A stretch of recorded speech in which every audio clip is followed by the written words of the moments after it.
Энэхүү баримтат кино нь 1939 оны 5 дугаар сарын 23-ны өдөр Монгол зөвлөлтийн айрам халахын голд ирэх хүртэл эх орныхоо торгон хэлийг хамгаалан тулалдаж баатарлаг гавья байгуулсан хэлчин байжтын тухай өгүүлэх болно.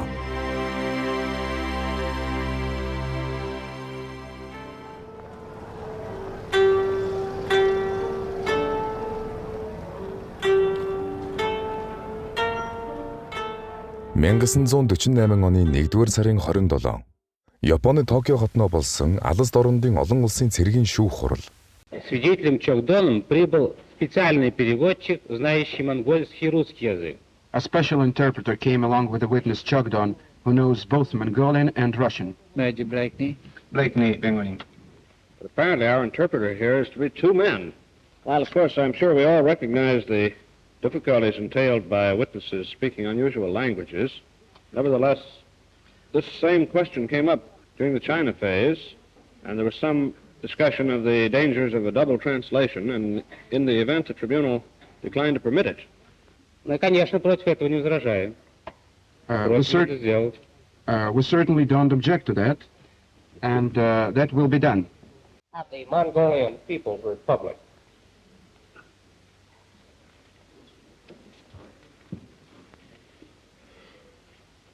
You, Chogdon Punsugin, are called before the International Military Tribunal for the Far East as a witness on the case Araki Sadao et al.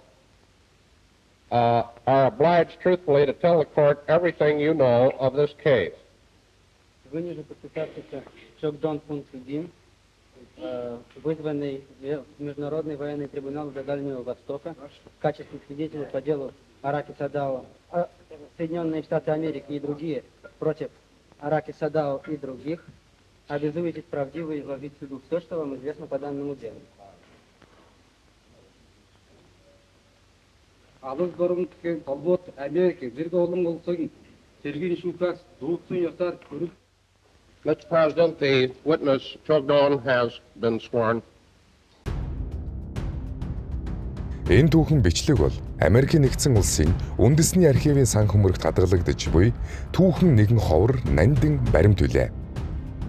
Бүгд найрамдах Монгол ард улсын баатар, хэлийн цэргийн хошууч, Бунцхийн Чогдон эх орноо төлөөлөн мэдүүлэг өгч байна. 2 жил гаруй үргэлжилсэн энэ шүүх хурлаар дайны гэмт хэрэгтнүүдийг тодруулан тэдний гэм бурууг шүүсэн билээ. 1934 оноос Адаг дулаан, Булан дэрэс, халахын сүмээр дархан хэлийг ирээ зэргүй гიშгэн нэвтэрснээс эхлээд 1939 оны халахын голын дайныг дуустгах бүхий л үйл явдлуудад биеэр оролцсны хувьд бүгд найрамдах Монгол ард улсын баатар, Чогдон, Японы милитаристууд бол дайны гэм буруутан мөн болохыг ийхүү гэрчлэв.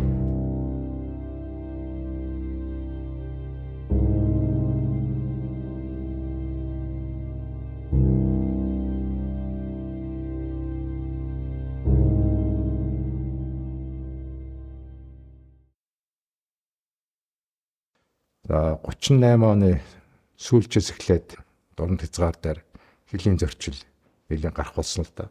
За энэ нь бас хэд хэдэн шалтгаан.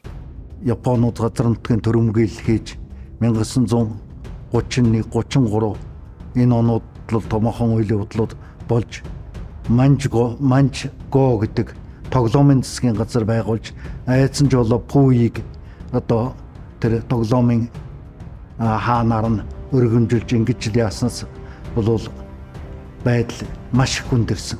Тэгэхээр халах голын дайнд игдэхийн өмнөх Монгол улсын яг тэр үеийн хэлийн нөхцөл байдал гэдэг бол баруун талдаа, зүүн талдаа хаанаа ч гэсэн ер нь тийм тогтворгүй.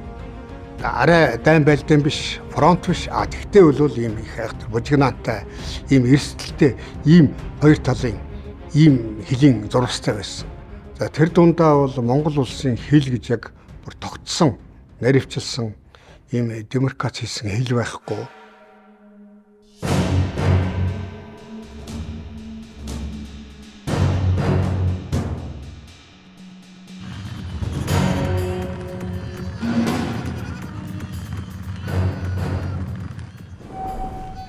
Баруун хэл дээр бол одоогийн Шинжаантай эсвэл гансуу мужтай залгаа хэлийн дагуу нөгөө хэлийн дээрэмчил тэр үед нөгөө османы дээрэмчд байж л байсан. Нөгөө хэл давмж олгой дээрэм хийдэг хонхууцууд байж л байсан. Хууийн тэр багахан хүчээр Монголын хэлийн цэрэг хууийн малчин ардууд одоо зэвсгэлсэн малчин ардууд хилээ хамгаалаад мал сүргээ хамгаалаад тулжиж байсан. За зүүн талд гэхэд бол эн чинь Япон манжго араанда тулж зэвсгэлсэн маш их өмнөлхөө зэвсэг техниктэй хөгжижсэн ийм Япон манжин айран бол дарамт хил дээр бол аюул занал учруулад байж л байсан. Тийм учраас хоёр талдаа бол адилхан ийм аюул занлын дор Монголын тухайн үеийн нөхцөл байдал хүнд байжээ гэж дүгнж болно.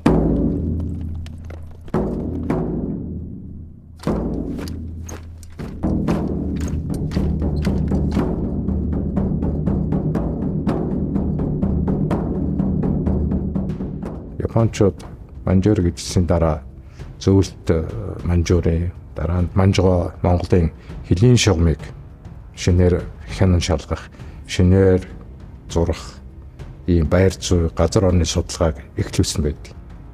1934 онд Японы Жанжиштаваас зүүн хязгаартайгаа манай хэлийн газрын зурагт оруулахдаа хэлийн шугамыг бол халахголоор зурсан байдаг л да. Үндсэндээ одоо халахголоос цаашаа 20 км газар байгаа нэлээд том хэмжээний газрыг бол хэлийн шугамыг урагшлуулад халахголоор зурсан байдаг. Том хэмжээндээ бол буур нуурыг хичээл авсан байдаг. Германы баримт бичиг дээр ч байна, Японы баримт бичиг дээр ч байна. Номонхан бүрдэн овооч гэдэг бүрд овоо энэ чиглэлээр давшиж дөнгөлөө үлдхэн зүйтэй юм а гэдэг ийм шийдвэрийг Кавунтууны айрам гаргасан. За энэний гол одоо өдөрдөгч одоо тэнд зөвлөгөө өгчсэн хүн бол Камасвара генерал. Камасварагийн сагс уралд бас бийлдэ 7 хоногийн дотор Улаанбаатарт орно л гэж ийм л зорилготой байжсэн. Ийм учраас 1935, 36, 37, 38, 39 онуудад байнга төрөмгөж байсан. Япончууд бол ихэнх үедээ бол одоо Өвөр Монголын соёл, эдийн засгийн төвшинг дээшлүүлэх замаар Араа Монголыг өөртөө татах ийм зөөлөн хүчний бодлого баримталж ирсэн бол ялангуяа 1934 оноос эхлээд бол илүү тийм цэргийн төрөмгөлөх шинжтэй бодлого баримталж ирсэн. За үүнтэй уялдаад бол одоо бүгд 8 Монголд улсын зүүн хязгаарт улсын тусгаар тогтмол тийм аюул занал учруулах болсон. Энтэй холбоотойгоор 1935 онд одоо халахын сүмийг Япончууд гинт цэргийн хүчээр эзэлж авсан.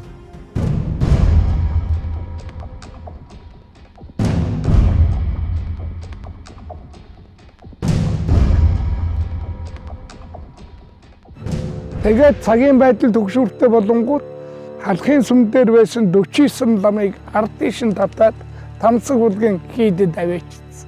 Тэгээ өөрөө хэлгээ эзгүй сүм байна гэсэн үг шүү дээ. Ардын засгийн газраас тэр үед бол хил дээр дуу гаргаж болохгүй. Аль болохоор хилийн зурчлыг одоо мөргөлдөөн болохгүйгээр ам хэлээр тохиролцож бай гэж. Халахын сүм бол Монгол улсын хилээс дотгошоо нэг 2 км орчимд байсан байгаа. Хилийн харуул яваад очтол хэзээний 17 морьтон тэр хил дээр хүрээд ирсэн халахын сүм дээр. Энд бол одоо хилийн үүрэг гүйцэтгэжсэн одоо 15 дугаар хорооны штабын дарга донруу ахлагч Янжуу нар за энэ Монгол улсын хилийн дотор та нар зурч орж ирсэн байна. Одоо эндээс тав даруй буцаа. Тэгтэл шууд Донруыг, Янжвыг буутсан. Хариуд нь ард талд байсан хилчид хариу гал нээж Ичо гэдэг нь Япон хэлмэрч нэг цэргийн хамтал одоо нас урж. Өөрөөр хэлэх юм бол энэ бол халахгүйн дайн болж шатчлан өргөжхийн л одоо эхлэл болсон ийм төвхтэй юм байна. За үүнтэй холбогдоод бүгд амт Монголын ерөнхий сайдаар ажилласан Филждийн гинтэн 35 онд одоо халахын сүм болоогоос эртнээсээ монголчуудын уугуул нутагт эсгэр юмаа гэсэн ийм мэдээлэл хийж хилийн төлөөлөгчд одоо томилж явуулж ирсэн байна. Японы талаас бол энэ үүнийг тайлбарлахдаа бол хилийн шугам тодорхой бус байгаагаас болоод ийм хилийн мөргөлдөөн гараад байна гэдэг асуудлыг тавьж исэн. 30-аад оны дунд үеихэд тухайн Монголын засгийн газар ардын хувьсгал цэргийн команд бол аль нь бол Японтой ийм шууд халз тулдаанд орчий, дайтчий гэсэн тийм зорилго байхгүй. За харин хилийнхээ асуудлыг ярилцаж хилээ төхнүүлэх болжгүй л хэлийнхээ шугамыг тогтоочих санаатай Монгол Манжгоогийн хооронд хэлийн хэлэлцээ хийгээд завгүй байсан. Манжуур өртөөнд Монгол Манжуур хэлцээргээд 35-37 онд 3 удаагийн хэлцээрийг явуулсан баг.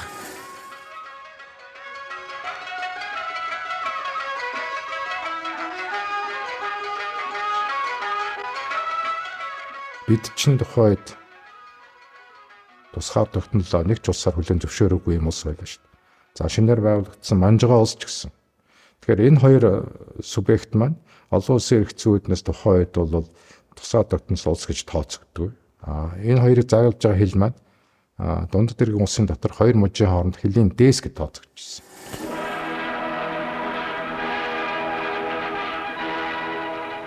Germany in Europe and Japan in Asia sign a pact against communism.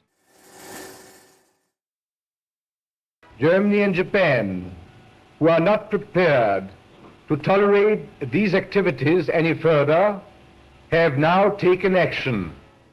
1936 онд Япон Германы хооронд Коминтерн эсрэг гэрээ гихчийг байгуулсантай холбоотойгоор зөвлөлт Японы харилцаа муудаад тэг үүнтэй холбоотойгоор Манжуур хэлцээр үр дүнд хүрэлгүй 37 онд завсарсан байна. За энэ хэлийн хэлэлцээнд оролцож байсан Монголын тэр үеийн толгойс хэтнүүд, цэргийн жанжин дипломатчид бол дараад нь 37 оны хэлмэгдүүлэлтэнд өртөөд 37-38 онд бол бүгд бол улс төрийн хэлмэгдүүлэлт амсаад ингээд золиослуулаад явсан. Өөрөөр хэл Японтой байлдахгүй Манжгоотой харилцаа тогтооё. Болжгүй л дайнгүйгээр найрсаг харилцаа тогтоочих гэсэн тэр талын хүмүүс нь бол бүгд зөвлөд болсон.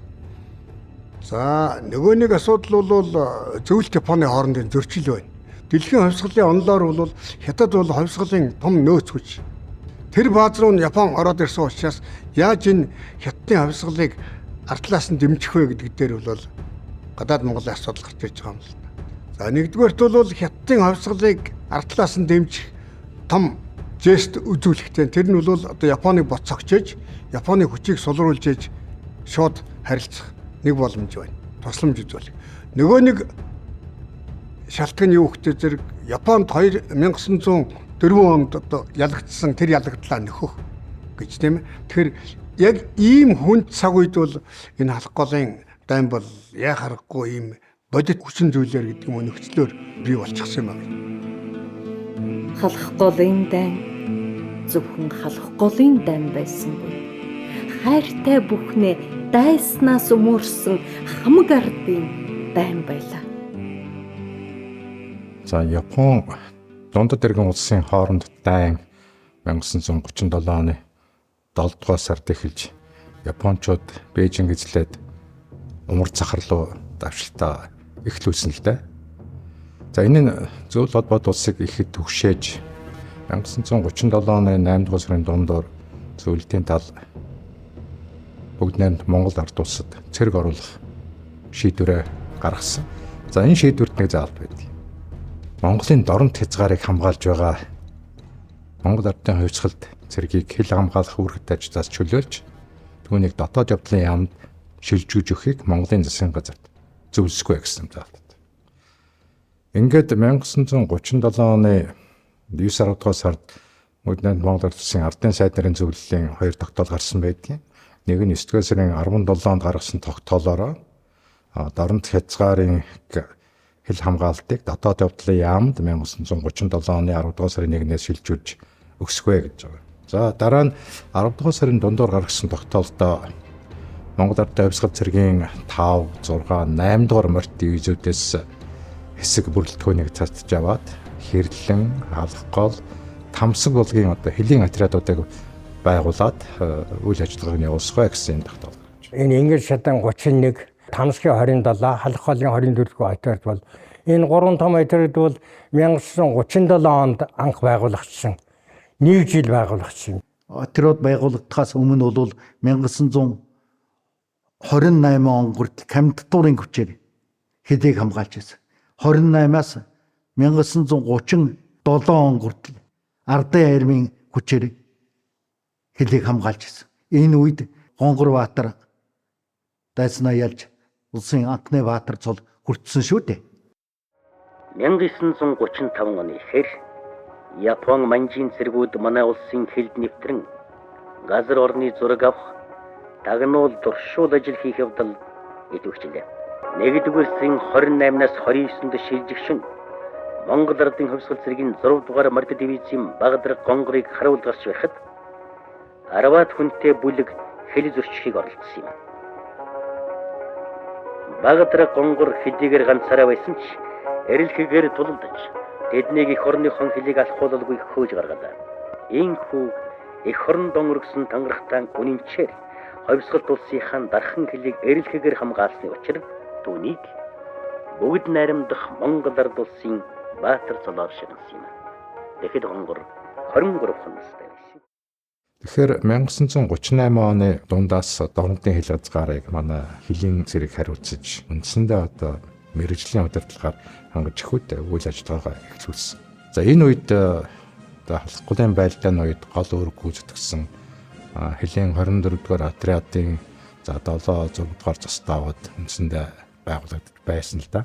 1938 оны яг 7 дугаар сард Хайлар хотод Японы Кантон Армийн 23 дугаар явган дивиз шинээр ирж байрлаж ирсэн. За 38 оны сүүлчээс эхлээд энэ дорнод хязгаар дээр хилийн зөрчил нэлийн гарах болсон л да. Дан эхлэхээс өмнөхөн Монголын хилийн бүс рүү баргын айлуудыг сэргийн хамгаалал, цагтаагийн хамгаалтайгаар оруулж ирж байрлуулсан байдیں۔ 24 дугаар отрядын участок 24 дугаар отрядын участокт ингэж одоо байрласан юм байгаа юм. Бараг 1000 гаруй өрх хайлыг оруулсан байсан. Нийтдээ л давхарцсан даваа. Хилд авж ирсэн айлуудыг буцааж нүүлгэх ажиллагаа бол 1938 оны сүүлчээс л эхэлсэн байна. Ер нь хилийн зэргийн онцлог бол дипломат үйл ажиллагаанд өөрөө ирэхгүй татагдж ордог ийм бүтцэлтэй. Хилийн зэрэг үүргээ гүйцэтгэхдээ юуны өмнө ятгах, ойлгуулах, хэлэх ийм аргуудыг хил зөрчигчтэй хувьд ялангуяа олноор орж ирсэн тэр айлуудтай бол хэрэглэхээс өөр аргагүй байсан. Хэрвээ шаардлагыг хүлээж авахгүй бол одоо зэвсэг хэрэглэх дээр болно шүү дээ. Тэгэхээр энэ үүргүүдийг бол тухайн үед манай заставууд бол маш сайн гүйцэтгэж байсан байна. Тийм ч учраас хилд авч ирсэн бараг айлууд бол шаардлагыг хүлээж аваад буцаж нүүдэг. Хилийн зөрчил бодлоо гараад 39 оны хүртэл Монголын хилийн цэрэг бол хилийн хамгаалаад халах гол эх орныхаа манаа зогсож байсан л доо. Тэр түүхийг бол бас бид нэр үүсгэж болохгүй л. Тэр үед Монгол зөвлөлтийн цэрэг яг 39 оны 4-р сараас дайнд орсон л доо. Тэр хүртэл бол Монголын хилийн цэрэг бол эх орныхаа хил дээр бат зогсож байсан гэж. 1939 оны энэ халах голын дайнд Монголын хилийн цэргийн гүйцэтгэсэн түүхэн үүрэг гэдэг нь асар их. Хилийн цэрэг бол энэ халах голын дайны анхны буундууд уурхад түүний дуургаж анхны буундууд одоо Монгол улсын дархан хилийг хамгаалж байсан хүмүүс өртөж хамгийн сүүлчийн буундууд уурхад л хилийн цэрэг дуусгаж л төгсгсөн ийм байдаг. How many Mongolian frontier guards were engaged in the fighting at that time, 14th and 15th of May? Скажите, пожалуйста, какое количество монгольских пограничников участвовало в боях 14-15 мая? 5 дугаар сарын 14-15-ны өдрүүд Монголын хилчүүдээс чухал бичнэхүү тэр байлдаанд оролцсон энэ хоёр өдөр манай застав байсан 200 хүнээс гадна тэрийн дарга сэрүүчэн эдгэл дуугаар хүн бүгд ингээд 300 хүн бодвол опона тэр чи барьж опона гүчтэй. За халах голын дайнд бол манай 3 отряд томоохон үүрэг гүйцэтгсэн. Жишээлх нь бол одоо энэ Инглиш шатны 31-р отряд гэж одоо энэ отряд фронтын зүүн жигүүрт байрлаж Эмэлтис баян төмгийн чиглэлд Японы тавталгааг халгалах өөрийн харвчин учаасттай бол тагнуул хорлон сүвшгийг олж илүүж устгах. За баян төмөн гэж одоо энэ Чойвс хотын төвийг баян төмөнг одоо өнгөлн дадлах юм гол үүргийг бол манай Инглиш шатны 31-р отряд биелүүлсэн. За хоёрдугаарт нь бол энэ Тамсын 27 дугаар атарид бол бас томоохон үүрэг гүйцэтгэсэн. Тэгээ энд Энгэр шанд булан дэшгээд л одоо улаан хавдаг энэ олон заставуудаар бол Японы жижиг хүчүүдийг олон удаа хэлж өсч орж ирсэн. Энийн үдээс бол Тамсын 21 дугаар атарид бол бат зогсож байсан. За халах болын атарид бол ерөөсөө л 2 застав бол 5 дугаар сарын 11-ний сүүлд 27 хүртэл одоо Тамсгаас зөвлөлтийн аймаг очлоо 16 хоног одоо тэр том хүчийг барьж байснаар бол хамгийн мундаг том гавьяа байгуулсан гэж одоо халахлын атаридыг одоо ингэ дүгнэдэг юм байна төгсөд. Тэр үед бол одоо заставын дараа Төмөр Баатар, Гонцгийн цогдон гэж 2 гарамга 2 хүн заставын дараа хийж байсан.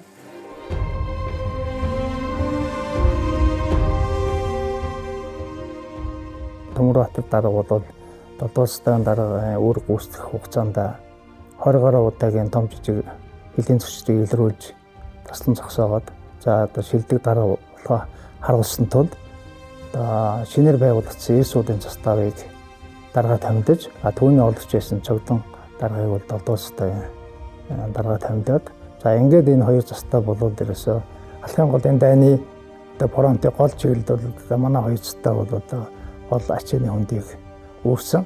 Төмөр Баатар даргаыг ИСУ-ийн 6 дугаар заставын даргын алхын голын дайны хугацаанд бол нэг застав судалгаагаар бол застав бол нэг 68 удаагийн том жижиг тодорхойлолтод оролцсон. За үүнд бол Төмөр Баатар дарга бол өөрөө биечлэн 31 удаагийн том жижиг тодорхойлолтод оролцоод өөрөө 20 гаруй дайсныг устгаад 300 гаруй дайсныг олдсон дүү мэдээ байдаг.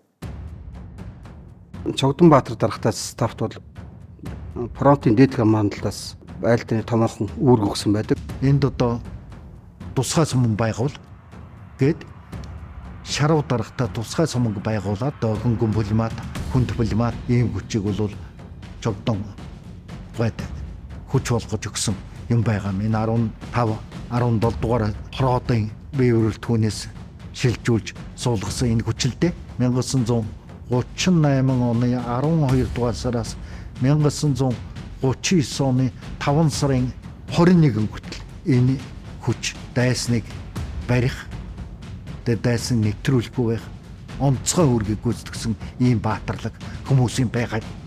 5 сарын 13-ны өдөр бол 600 морь цэрэг, 10 машин цэрэг ийм хэмжээний хүч дайсан байдаг. Тэгээ энэ юу хэлж байгааг бол Япончуудын дайралтанд хилчид ямар их одоо сохилт өгч чадчихсан. Ямар ч байсан Монголын хилчид зөвлөлт Монголын зэвсэд хүчин дайчид халахын голд ирэхээс өмнө бол Японы одоо төрөнгийн бол цогсох гарамгай баяа байгуулсан шил. Тэд байсан. Япончууд арга ядахтаа заставын мөнгөд хөрдөө. Заставын мөнгөд хүртэл арга хэмжээ авч ирсэн байгаа шүү дээ.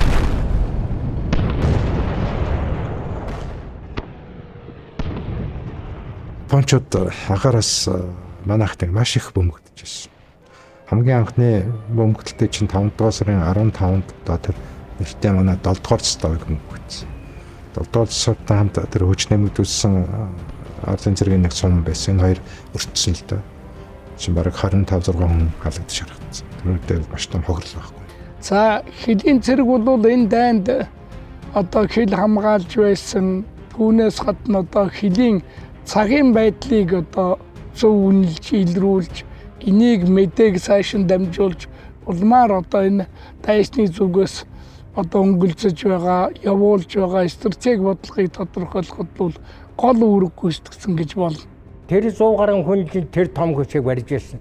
Тэр яагаад тэр том хүчийг барьж байсан гэхдээ зэрэг одоо Япончууд эхлээд бид одоо энэ маршрутыг явах хэрэгтэй гэдэг одоо зөвчгээ заагаа туг зоочдөг. Тэрний нь бол манай хэлчид шөнө тагнуулаар очоод нөгөө явах маршрутыг өөрчилждэг. Тэгмчээрээс нөгөө Японы шин том хүн жишүүтэй нөгөө чавар суун, элшин суун. Тэгээ ингээд одоо тэр 16 хоног хэвчээ тийм маягаар л тэр Япончуудын том хүчийг барьж байсан байна. Энэ хүнд ширүүн өдрүүдэд манай заставын дайчид үнэлж барсгүй дэшмэр асуудал гаргаж Эрлэх Баатарын жишээг харуулсны дотор Өгд найрамдах Монгол ард улсын баатар нөхөр Төмөрбаатар үүлэн мөн эх орныхон төлөө амиан өргөсөн манай хэлтдийн дунд мөнгө амьд үлдэх сэдв баасан галдорч өмсүр мадам нарыг дурсан санахад тодорхой болох юм аа.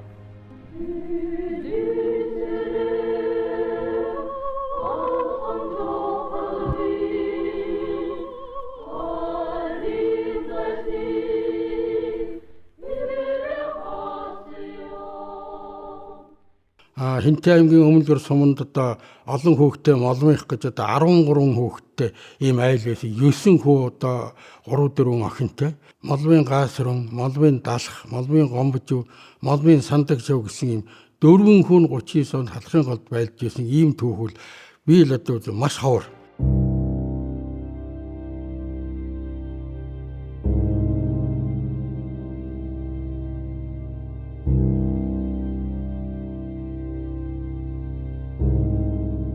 Онцолж хэлэхэд гаас руу бол одоо Сүмбрийн 24-р отрядын 7-р тасгийн байлдагчаар одоо тэнд очсон. Бүгд нэр Монгол Улсын баатар Чогдонгой одоо салаан дарга байсан байна.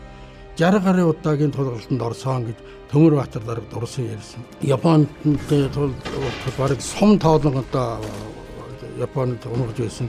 Тэгээ энэ тулдаа нэг Японы 20 гаруй цэргүүд амиалдаг. Тэгээд түр ухраад ухрсныхаа дараахад хөнгөн хоёрт тэдний одоо баярлал урдаас наашаа давшиж чиглэл наашаа хөдөлсөн. Тэгэд тасгийн дарга нь одоо эх орны төлөө одоо онцгой даалгавар гэсэн. Энэ нь одоо 5 гарната гээд нэгийг гарт нь 4-ийг бүслүүлээд энэ танкийг чи одоо устгах. Тэгээ үнийхээр одоо гарната бүслээд нэг гарната гартаа өрөөд нөхдөөгөө салахаас гүйдэг тэр танкийг одоо дэлбэлэхээр нууцсанд ороод байж итэл тэр танк хөнгөн хоёрт нь нөгөө буудуулсан цэргүүдийн шарилэг аваад бутсан гэж дурсан ярьсан. Гиндаах чинь нэвэл дээ. Одоогийн Дорн тайвын булган сумын Туг уул гэдэг.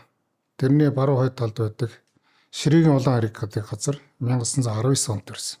38 онд цэрэг татагдаад 39 онд болохоор хөнгөн булматын наавчг Төмөрбаатар застаад 90 уулын застаад бага дараа тасгийн цэрэгч байсан гэж байна.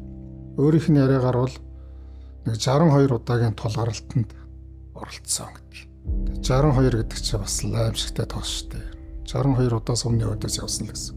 Тэг 20 түнтэй полууд тэрэг гэж нэг хагас ачааны тэргэнд суусан Япон цэргүүд манганд байхад нь бүсэлж аваад тэгээ Төмөрбаатар руу хоёулаа өөрөг гүйцэтгэж аваад тэгээ хориглоод буудалсаж байсан чинь Төмөрбаатар туслах хүч авчирна гэдээ яваад гисэн байт. Тэгээ ганцаараа үлдээд мориных нь хондлоо буудуулчаа сүүлнийхэн дээд угаар. Тэгээ сүүлийг ингээ боох гээд би энтээр ингээд ороогоод болохгүй. Би сайн бууддаг байсан болохоор хоёр хүний буудчихаар нэг хэсэг цухахгүй л дээ гэдэг. Тэгээд яаж байлдах вэ гэхээр манхны ирмгүүдээр очиж ингээ хараад гүйгээд ингээ харчихна л да. Тэгээд хоригдчихдаг юм. Тэгэхээр чин би өөрөө цэрэг байсан миний санаанд буухгүй байгаа байхгүй юу? Тэгээ 20 хүнтэй одоо ганцаараа ингээд гэдэг чинь тэгэхээр өвхөлтэй алц тулгарсан хүмүүс цайрч гараад байдаг баг. Тэгээд дараа нь туслах хүч ирээд гэж байгаа. Застава орхон байсан юм шиг байгаа. Тэгээ ирээд Японуудыг ухраагаад тэгээд даргалж исэн офицерыг нь буудаад Япон офицер тэгсэн чинь эмэгтэй хүн байсан гэж. Гиндаахт гэсэн малгай нь байхгүй. Нөгөө цэргүүд нь чи малгайгаа яасан гэсэн чинь харин миний малгай алга энэ одоо ийш тийшээ явж байгаа л энэ тэнд унгаагаад элсэнд дарагчсан юм болов уу гэд. Тэгээ нөгөө бичиг баримтыг авахгүй нөгөө офицерыг ингээд нэгдсэн чинь харин энд нэг хатуу юм байна гэн. Ингэсэн чинь харин ингэр рүүгээ аваачаад малгай нь унчихсан. Тэрийг нь аваад их гээд ингэрүү хийцсэн байсан гэж. Тэгэхээр тийм ч хол байгаагүй нөхөр ойрхон л байлдаад байсан юм шиг байгаа шүү дээ. Гэхдээ тэнд би ингэж хоригдж байсан гэл тийм ярьдаг байсан. Гэхдээ одоо аймаар л да. Тэгээд тулчхаар одоо тэгээ айна гэдээ яах вэ тэгээд.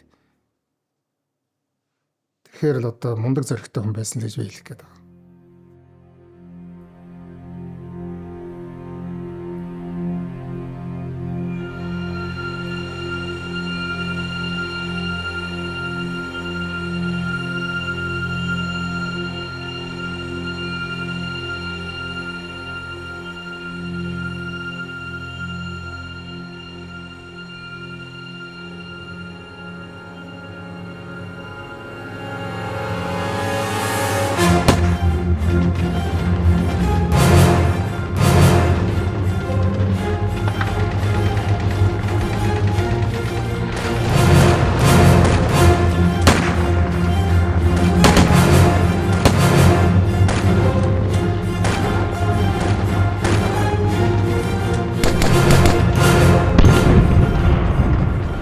Миний аав Монгол улсын баатар Нөрплийн Жамба 19 настай 1937 онд цэрэгт ирсэн байд. 39 он, 45 он, 47, 48 оны баруун хилийн тулгуурлалтан дээр оролцож явсан. 3 дайнд оролцсон. Яг цөөхөн хүмүүсийн нэг гэж аав хэлдэг юм бэл. Аавын өөрийнх нь яриад дурсамжаар болвол 38 онд л бараг даа эхэлсэн шүү дээ. Тэр үед хэлийн зөрчил маш их байсан. Наашин цаашин тагнуул, нааша цаашаа явах энэ төргээ зөндөөл юмнууд болдог байсан гэж ярьж ирсэн. За энэ бол Хадай манхан гэж нэрлэдэг юм аа. 1939 оны 2 дугаар сарын 16-ны өдөр анхны их том зэвсгэл одоо тулалдаан болсон газар. За шөнжин бол одоо энд Лусан Дамба өшөө Данши гэдэг хүн одоо явсан булмаадны дуслах навууч. Лусан Дамба гэдэг навууч бол морин дөрөөс хөнгөн булмаадаа галлаад явдаг. Тийм чадaltaй ирвэ. Их мундаг ирвэ. Дархаач мэддэг үе. Ингээд бид гурав энд одоо шүн бүслэгдээд айсаа иргэн тойрон бүслээд нөгөө хоёр цэрэг мачаа яах Жамба гэж над руу хараад морины хоёр олоор явсан чил 3 мор амгаагааж ажиллаад л одоо хөлдөө тассан мөсөн дээр ажигнаад л чийл мэдэн шүү гэсэн шиг адгуус малгууртэл одоо над руу хараад байгаа юм шиг их л хүнд байдалтай байсны би өөр огт мартдаггүй. Тэгэл дөгжүү мэдээгээ тэн дээр би хэлж байсан үг байгаа юм. Тэрнээс хойш одоо дөгжүү Жамба гэж эднэр шинамайг нэртэй бол. Дөгжүү гэдэг ч одоо юу гэсэн үг нэг азгүй мэдсээр гэдэг үг юм аа та. Маргааш өглөө хайхан нар тусч байх үед манай заставын дараа цогтон баатар 19 хүнтэй энэ хойд Холмортын манхныг дамжиж энэ манхан биднүүсийг одоо тайсны амнаас сугалж авчихсан. Ийм удаатай. Чогдон даргыг бас миний амийг аварсан. Бид нар юу нэгээд бие биенийхээ л амийг аварч явдаг. Тийм бие биендээ маш тулгтай явдаг гэсэн. Тэгэл бие биендээ тэгж хамгаалж явж ирсэн юм аа гэж тэгж ярьж ирсэн. Дүүрийн гуйлан гэж улсын баатар. Энэ бол Говьлтай аймгийн хүн хөнгөн полиманы навууч байсан. Ерөөсөл Японы одоо тэр голгол цэйлүүдийг бол тэр Чогдон баатрын заставын дүүрийн гуйлан бол устдаад ийм гарамга хүмүүс.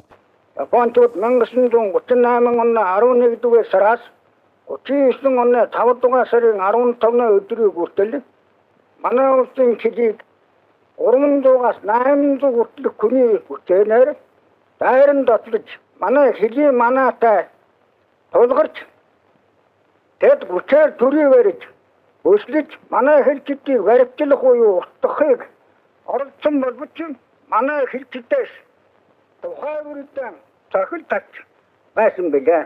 Нэмэгдэл хүч ирээгүй эх орноо хэн хамгаалж байсан тэр отроод заставыг хамгаалж байсан. Эднэр л өстө унтхноор хасаж зүтгэж байсан юм. 60 гаруй удаагийн тулгарлалтанд орсон хамгийн сүүлийн одоо эмгэлт үйл явдал 39 оны 9 сарын 3-нд Ангаа сүрэнтэй хоёулаа хилийн хайчинд явж байгаад 20 гаруй одоо марттай Япон зэрэгтэй хал тулгарсан.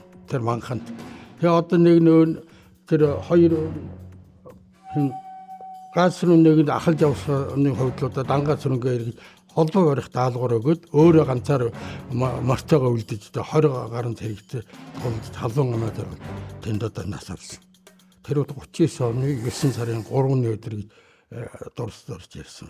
Манайхан ч нөгөө өөртөө нас орсон хүмүүсээ тий алдсан хүмүүсийг үлдээдгүү гэдгээр бас үүрэг аваад дайсны алтад урагж байгаа давсцсан дайсны алтад үлдсэн хүний чинь авахд чинь бас л маш их хэрэг зориг аваад самбаа маш их юм тулж иж өөртөө эрүүл сарвал нөгөө хүн ингэж авцарч ирэн штэ. Тэр газ хөрөнгөг шаллыг авцарч ирсэн гэдгийг ааваг. Дөвлчийн нэг сэтгүүлч тэр ярьсан.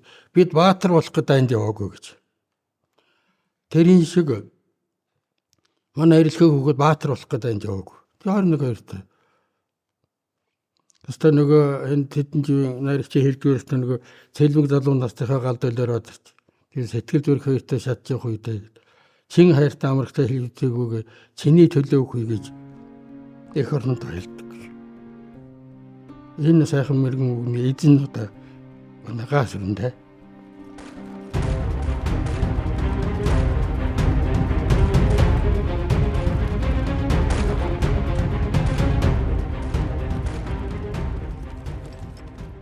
Хилийн цэрэг бол тагнуулын үйл ажиллагааг одоо маш сайн зохион байгуулж байсан. Тухайлах юм бол манай энэ 24 домогт 24-р хотын хотод Мягмарын Балдан гэж Монгол улсын 33 шилдэг дагнуулчийг нэг энэ нутгийн иргэн бол энд нийтдээ 33 удаа хил давж үүрэг гүйцэтгэж одоо чухал мэдээнүүдийг дамжуулж авчирж ирснээр их онцлог баг. Амьд хэл олзлно гэж явдаг байсан гэж. Тэгээ мань хүн нэлийн гүн рүү орсон чинь ийм бэлэн дааж одоо газар гэр байгаад олон японууд ингээ орж гараад яндан дуран цогцсон Монголын хэл рүү ингээ дуранддаг. Тийм байхад нь хүлээж байгаа гэж байгаа шүү дээ. Унтуулж хагаад тэгээ очиод гадна байсан яндан дурангийн ингээ эргэцнийг нь тайлж аваад тэгээ оронд нь хоёр бургас аваач зоогоод дурангийн оронд газар гэрийнх нь яндантай байсан гэж. Яндан дээрээс нь 2 гранат шидчихэд. Тэгээд би холдоод харж байхад цуваад гүйгээд амьд үлдснүүд нь гүйгээд гарч исэн гэж. Тэгж исэн гэж ярьж идэг. Ер нь одоогийн энэ бурханы ном эдрээр бол ах нь зөндөө нүгэл үлдсэн хүн шүү дээ гэж ярьдаг байхгүй юу? Монгол улсын Баатар Самдангийн Төмөрбаатарын өвгийн том ач хүн. За миний өвөө 1914 онд Архангай аймгийн Үлзис сумд төрсөн. Тэгээд 1939 онд Халах голын дайнд бол 25 настай тухайн цэргийн байлдааны үйл ажиллагаанд оролцож явжээ.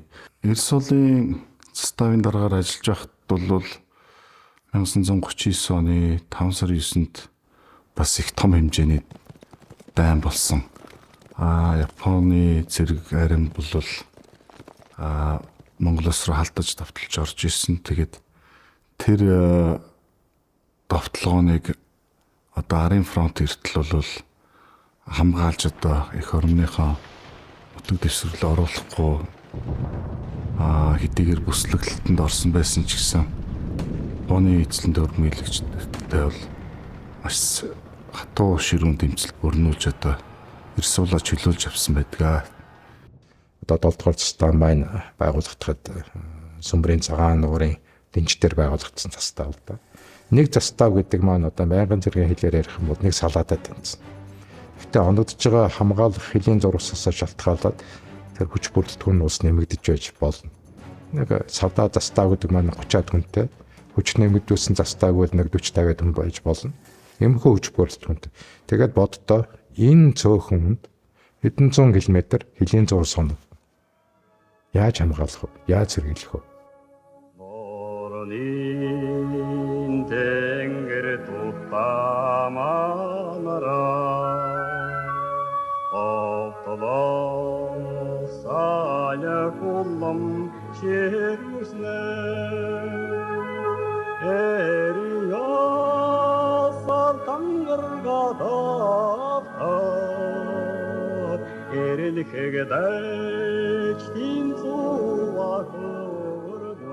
Мэдгэн Цэдэн Дамба гэдэг хүн бол ер нь баатар болохоор шахуу.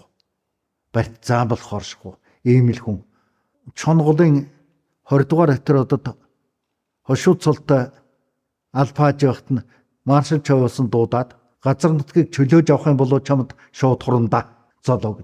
Чөлөөж чадахгүй бол сум үзүүлээд энэнийг л аваач гэж хэлсэн. Булан дэрс. Адаг дулаан, хуцын ар булаг, улаан хотгийг чөлөөлөхөд Мэдгэн Цэдэн Дамба даргатай 27 дугаар хатирууд үүрэг гүйцэтгсэн. Ингээд одоо тэр газар нутгаа чөлөөлж авсан түүхтэй хурандаа цолоо авсан. Гэхдээ нөгөөдгөө ч хэлмэгдүүлээ шоронд.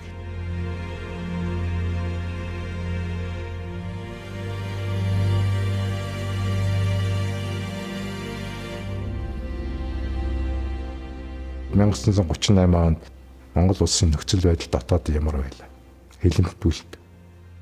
Хэлийн 7 дугаар застав гэхэд байгуулагдсанаас хойш нийт одоо бүрэлдэхүүнийхээ бараг 3/1-ийг баримтлуулж ирсэн. Хэлийн 24 дугаар отрядаас зөвхөн 1938 онд хэлмэгдүүлэлтээс зайлсхийсэн. За бусад шалтгаанаар Манжгоогийн тал руу 20 гаруй зэрэг хэлийн зэрэгээс доорхон очиж байна. Энэ хэлмэгдлийн үр дүнд хэлийн одоо отрядуудын удирдлагууд ихээхэн хэлмэгдсэн байдаг. Жишээ нь 24 дугаар отрядын дарга далай нисэлдэг 7 сард баригдаад л яваад гисэн. 31 дугаар отрядын Батхүү гэдэг дарга бас л одоо баригдсан. нэг застаа өгөхэд одоо ерөөсө 3хан хүнтэй үлдэж байсан ийм баримт байгаа юм. Улсын Баатар, Төмөрбаатар удирдах байсан хэрэг уулын заставаар болж исэн асуудал. Тэгэхээр энэ нэг хүн нөхцөлд тэгээд 1930-аад оны сүүлийн одоо нөхцөл байдал манай улсын төвшин ямар байлаа. Ингээ харьцуудад үзэхээр энэ хилчид чухам яаж хамгаалж ирсэн бэ гэдэг нь үнэхээр одоо үгээр илэрхийлэх аргагүй ийм том гавьяа байна. Одоо сарын сүүлд хамгийн их тохиолдлууд одоо сарын сүүлд болсон. Шинэ харагдсан ангуудыг бол 5 сарын 28 бодоод 29 30 өдөр үзчихсэн. Нэгэн 5 сарын 28 29 өдөр. Тэгээд дараагийн сүүлийн шийдтэн бодоод 7 сарын сүүлд энэ халахгүй дан эхлэх үед манай Монголын одоо зүүн хойд хэлийн одоо Оросын хэл дагууга мангууд тэгээд одоо хяахтын энэ орионоос 504 хэлчтэйг л анхудаа одоо энэ халахгүйд авчирсан гинэ. Энийг ахалж исэн хүн бол одоо Тирадын штабын дарга булгаа гэт маяр цолтой хүн. Монголын хэлчтэд одоо хэлийг яаж хамгаалах вэ? Цагийн байдлыг яаж үнэлэх вэ? Дайсан этгээдийн хорлон сүйтгэх ажиллагаа, тагнуулын үйл ажиллагааг яаж илрүүлэх вэ? Холбоо, зам харахгүй, худаг унд усыг яаж хамгаалах вэ? Гэх мэтлэнгийн энэ үйл ажиллагааг манай хэлчтэд заад сургаж үлгэрлж байсан ийм сайн тал бий. Тэгээд дан эхлэмэгц одоо Жокийн командын байр гэдэг энэ цогцсон бүр дээр байрлсан хамгийн өндөр газар байрлсан энэ штабын хамгаалтын ажлыг хариуцсан. За ингээд энэ түүхийн одоо шарлсан хуудсан дотор сая миний ярьсан энэ зүйл бүдэггээгдсэн ийм байсан зүйлийг илрүүлээд энэ цагаан алтан гэж нэрлэж юм да бид. Энэ зөвлөлтийн байгчтай нэг шарилууд байсан. Тэрэн дээр зөвлөлтийн хэлчтэд зориулсан ийм хөшөөг манай Монгол улсын хэл хамгаалах ерөнхий газрын удирдлагуудын санаачилгаар тэр шинэ хөшөөг барьж босгосон.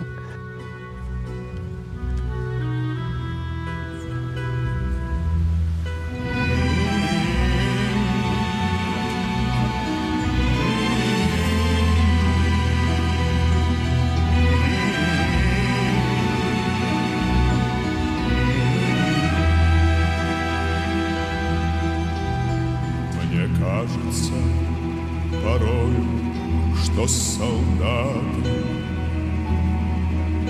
с кровавых не пришедшие полей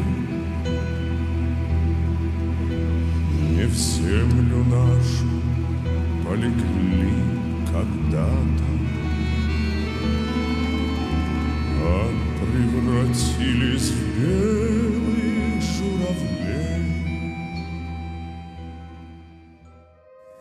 Заставын одоо энэ шинэ одоо бөмбөг хайжил байсан хэлийн гүн хайжил байсан хамгийн одоо хол нь бол яг Баялдааны одоо талбараас гүн тийш манай энэ Чойсон хот байна. Хинтээ аймгийн Наадлын зах байна. Одоо энэ газар бөмбөг хайжсэн. Чойсон хотын дээгүүр нисэн тэгээд буцаад эргээд явна. Тэр сагнуул хийж явал юут Япончууд.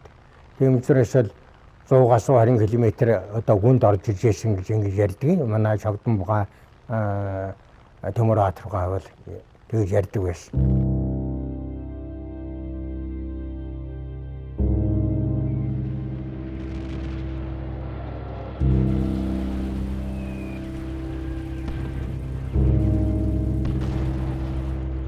За би 1924 онд орсон. Халхлын айны үед 15 настай байлаа. 6 сар ихээр юм да.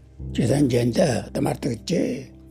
Нэг өглөө манай аймгийг бомбогдоод за дагарт бодолцоод.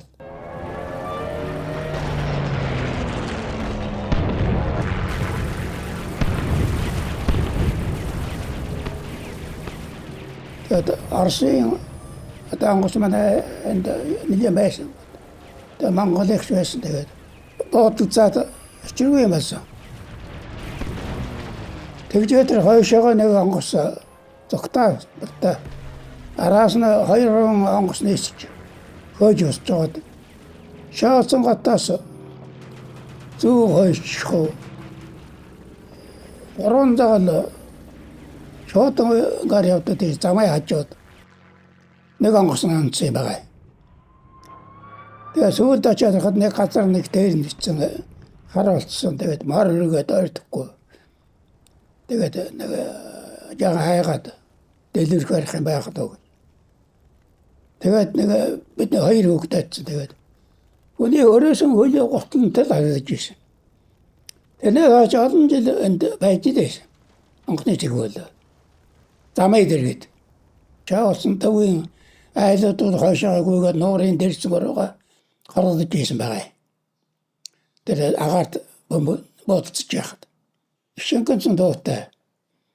Тийж бомбог шангасал гэж юм шиг байсан. Тэрнээс хойш одоо ихэд зовоортой бас дахиж бомбодж магадгүйгээд ад иргэд нэгэн доктортэй байсан. Тэрийн халахгүй дайны одоо дэлхийн дайнд харьцуулж үзэхэд байхгүй нэг сонин тохиолдол зүйл байдаг юм л. Тэр нь юу гэхээр Монгол улсын хил төгшүүртэй боллоо.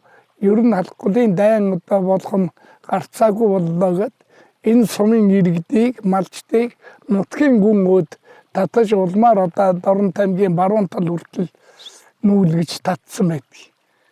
Тийм учраас одоо яг энэ халахгүй дайн болсон энэ газар бол ерөөсөө энгийн ард иргэд аж ахуй нэгж байгуулга байгаагүй. Одоо эзгүй газар л 4 улсын цэргэл одоо хоорондоо мөргөлдсөн ийм л онцлогтой юм байна.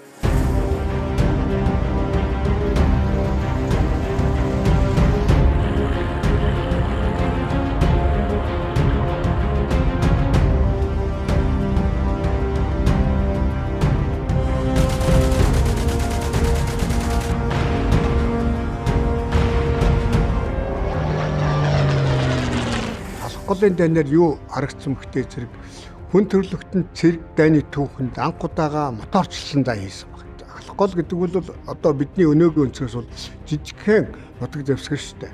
Жижигхэн нутаг дэвсгэр, жижигхэн агаарын орон зай.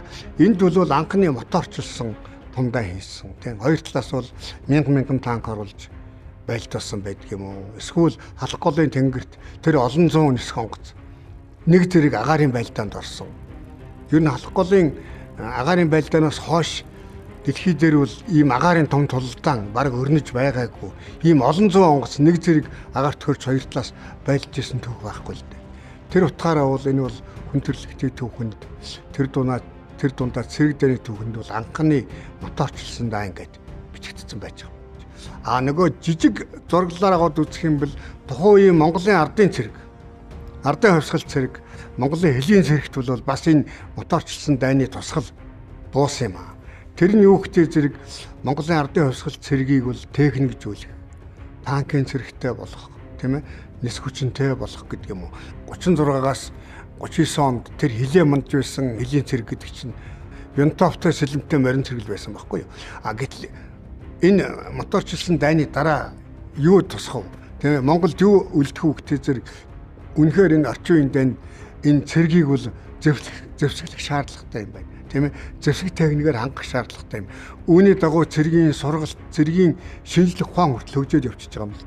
Тэр талаасаа бол халахгүй дайн Монголын зэвсэг хүчний хөгжил дэвшилд бас дэвшил авчирсан гэж үздэг юм аа. Энэ бол цар хүрээний хувьд бол том байлдаан байсан. Зүгээр улс төрийн үднэс наваад үзэх юм бол Монгол талаас энэ бол шударгатай байсан. Бүгднээр Монгол улс төрийн хувьд бол өөрийнхөө газар нутгийн бүрэн бүтэн байдлыг хамгаалах зорилгоор байлдаан явуулсан. Манжгоогийн тал бол манай газар нутгийг болон эзлэх маягтай энэ байлдааны ажиллагаа явуулсан. За Японы тал бол Манжгоотой харилцан тусцах гэрээтэй учраас Манжгоогийнхаа талд тусалсан гэж үздэг. Зөвлөд бол улс ч гэсэн Монгол улстай харилцан тусцах гэрээтэй учраас өөрийнхөө холбоотон одоо Монгол улсад зэргийн бичээр туслалаа гэсэн. Иймэрхүү зорилгоодыг энэ талууд тавьж ирсэн учраас улс төрийн зорилго нь хязгаарлагдана. Тэгэхээр зэрэг халахын голын дайн Монголын хувьд л дайн байгаа юм. Бусад одоо Японы хувьд тэр номоханы хэрэг явуулж гэдэг юм уу, бодлын самууч гэдэг юм уу, хэлийн мөргөлдөөн хэмжээгээр ингэж сэтгэж ойлгож дэлхийд таниулдаг. Орсын хувьд л байлтаа л да. Манай хувьд л эдийн засаг улс төр одоо тэр хүч нөөцөд ачилсны хувьд л энэ халахын голын энэ бол дайн байгаа. Бас цэргийн шинжлэхүүний үүднээс хязгаарлагдмал дайнч гэж бас нэрлэдэг л дээ. Тэгэхээр энэ дайныг анх одоо зарлаагүй дайн гэдэг нэрийг Маршал Жок өөрийнхөө дуртагд бүтэн гарчгийн дор оруулснаар зарлаагүй дайн гэдэг нэр том явуулсан судлаачдын дунд их дэлгэрч байсан. Яг үүндээ бол зарлаагүй дайн гэдгийг анх 1939 оны 7 дугаар сард Америкийн одоо Нью-Йорк Таймс санал бичсэн байдаг юм л да.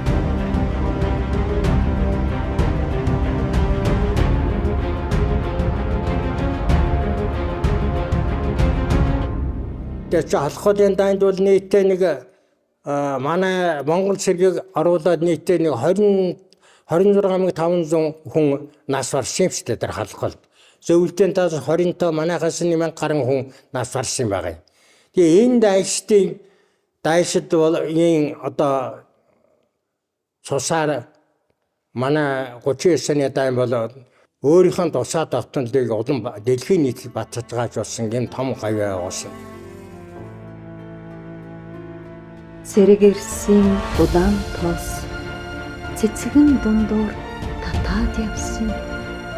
Цээжин дотор хагцсан орхиод цэнхэр уусыг даваад явсан. Олон эрчүүд дуугаа дуулаад онгон талаар дахиад явсан. Орон гэртээ зайгаа орхиод одтой адил харваад явсан. Хилцээр байгуулад ингээд тогтоочсон тийм хэлийн шигмүгөө байсан. Тэгвэл 39 оны халах голын дайны төгсгөл үед 9-р сарын 15-нд Москвад зөвлөлтийн гадаад хэргийн сайд Молотов зөвлөлтөд суугаа Японы элчин сайд Того нарын хооронд байгуулсан халах голын орионд байлдааны галыг зогсоох тухай хилцээр ирүүл энийг заагаад өгсөн. За яг байлдажсэн газар хоёр тал ингээд хэлийн шугам тогтоогоод зогсноо. Тэр нь бол яг хуу делимитац баягтай. Дөрвөн улсын хооронд халах голын орионд хэлийн шугам тогтоох хэлэлцээг эхлүүлнэ гэж заасан байдаг. Тэр нь бол хоёр том тоглогч зөвлөлт Япон 2, дагалдан хоёр тоглогч нь тухайн үеийн бүгд найрамдах Монгол ард улс Манжго улс гэдэг. Ингээд дөрвөн оролцогчтой хэлийн шугам тогтоох хэлэлцээ байгуулна гэдэг. Тэр хэлэлцээ бол 39 оныхоо сүүлээр Читад эхэлсэн байдаг. Тэгээд үндсэндээ Монгол Манжгог оролцуулахгүйгээр тэр хэлийн шугамыг бол 40 оны 6 дугаар сард зөвлөлт Япон 2 бол хүчээр тогтооцсон л доо. Сүүлд нь бүр сүлд дэлхийн 2 дугаар дайны үед нөгөөхтэй гар үсэх зураад баталгааж болцсон ийм түүх байдیں۔ Тэгэхээр бол халах голын дайн гэдэг бол энэ яг тэр Монголд ашигтай ашиггүй гэж би ярихгүй шүү дээ. Ямар ч байсан энэ дайнаар бол Монгол улс албан ёсоор хэлийн шугамыг тогтоох олон улсын хэлэлцээнд орж анхны тэр баримтчигт нь бол гар үсгээ зорсон байна гэсэн. Нэг ийм яг хэл судал талаас нэг ийм ачаал багталтай гэж үздэг. Ингээд 1939 оны 9 сарын 1-нд фашист Герман Польш эсрэг довтлоод за Англи, Франц хоёр бол 9 сарын 3-нд Германы эсрэг дайн зарлаад дэлхийн 2 дугаар дайн. Албан ёсоор ихэвдээ эхэлж байгаа. Гэтэл тэртээ халс зонодод бүгд найрамд Монголд бас Манжгогийн хил дээр болсон энэ 4 сар гаруй үржигсэн байлдаа үндсэндээ том гүрнүүдийн бодлогод ямар нэгэн байдлаар нөлөөлөд тех тусмаа зөвл Германы хооронд үл давталц гэрээ энэ хоёр байгуулагдаад тэгээ Герман дэлхийн 2 дугаар дайн эхэлж байна гэдэг бол энэ том дэлхийн үйл явцын одоо нэг гараанд байж болохоор бүрэлдэхүүн байж болохоор улс төр цэргийн одоо үйл явдал байсан юм аа гэж одоо өнөөгийн өндөрлөгөөр судлаачид дүгнэлт дэвшүүлж байгаа юм л да. Зөвлөлтийн жинхэнэ цэрэг тэрхүү арчим байсан бодлооны газрууд чохон хэдэ өрөлдсөн юм байгаа. үлдсэн байгаа юм. Харин 3-4-ний үед анхны шинэ салбар ангиуд нь хөрөлж чадсан. Первый танк баг их буунуудтай байсан үгүй юм. Тэр ангиуд. Шинэ ангиуд нь очихдоо бол танк ихүү байгаагүй хоёртой бол байсан. Хоёртой ангиудууд их чадсан. Энэ явган чигтэй. Сонгуулийн байлдаан эхэлсэн 5 дугаар сарын дунд хүртэл тохиолсон энэ зөвхөн 7 дугаар цэцгийн хариуцж байгаа хилийн зурцтаас гарсан 30 гаруй хилийн том жижиг дунд зөрчлүүд бол Монголын хэлчдийн эх орноо хамгаалсан ард түмнээ үндсэндээ хамгаалсан энэ баатарлаг үйлсийн нэг тийм туйл гэх юм уу да хэлж болно. Тэгэхээр энэ манай Монгол улсын хэлчдээс энэ халахгүй дайнд заставаасаа Дөрбөнбаатар төрүүлсэн цорын ганц застав байдаг л да. Энэ бол Сүмбэрийн 6 дугаар застав буюу Монгол улсын Баатар Чогдонгийн нэрмжит застав. Энэ заставаас Дүгрийн гуйлан, Энхийн шийлэг, Нарплийн жамба, Тунцгийн Чогдон гэж Говьолтой, Ховд, Баян хонгор аймгийн, Баян Улгийн аймгийн за баг Ховдын ч гэж хэлж болох юм да. Одоо баруун хязгаарын 4 хэлчин энд Монгол улсын Баатар цулгур. Самдангийн Төмөрбаатар гэдэг Аранга аймгийн үлзэд сумын ариад энэ Төмөрбаатаргаа бол Эрс уулын 7 дугаар застав. Ингээд энэ манай Домог талхгүйн өдрөд бол 5 Баатар игнэнээс төрүүлсэн дээ. Энэ бол тавуула хэлж.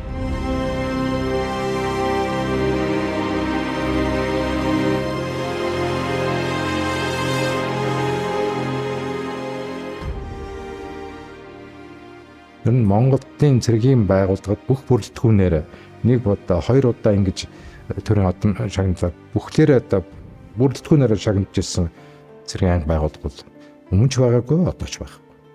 Энэ бол одоо энэ застав алхам голдон байдсан нь ямар чухал үүрэг гүйцэтгэжсэн бэ гэдгийг бол тодор харуулж байгаа жишээ л байна. Хэлийн цэргийн амьд дурж ирэн. Гэхдээ түүний хийж байгаа бүтээж байгаа үйлс бол үнэхээр одоо нэгүүгээр хэлэх аргагүй л ийм зүтгэл бүтээл байдаг.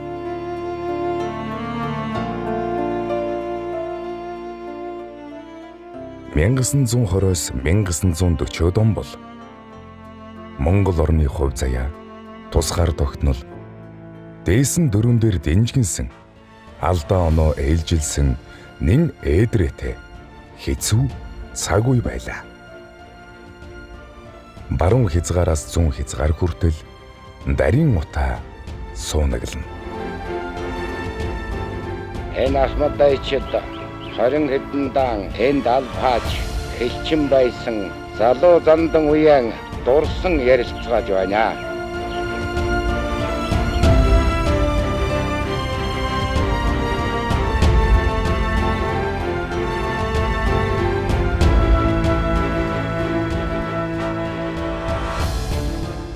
Мянган 1939 онд халах гол болсон үйл явдлыг Номон хааны хэрэг явдал халах голын тулгаралт Япон болон зөвлөлт холбоот улсын хоорондох зэвсэгт мөргөлдөөн гэх мэтээр юу ч гэж нэрлсэн байна.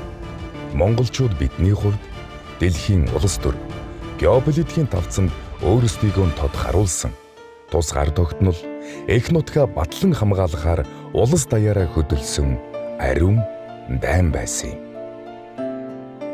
Халах голын дайны үед танк болоод нисэх онгоцны хамгийн том тулаан болж Монгол зөвлөлтийн дайчид ялалт байгуулсан нь цэрэг дайны дүүхэнд тодор тэмдэглэгдэн үлдэж дэлхий дахина халах гол Монгол улс гэсэн нэр суур атиж байлаа. Халах голын эрэгт Монголын хэдэн зуун эдэр залуус эх нутгаа цээжээрийн хамгаалж газар шороогоо элгээрийн тэврэн эрсдэн унсан билээ.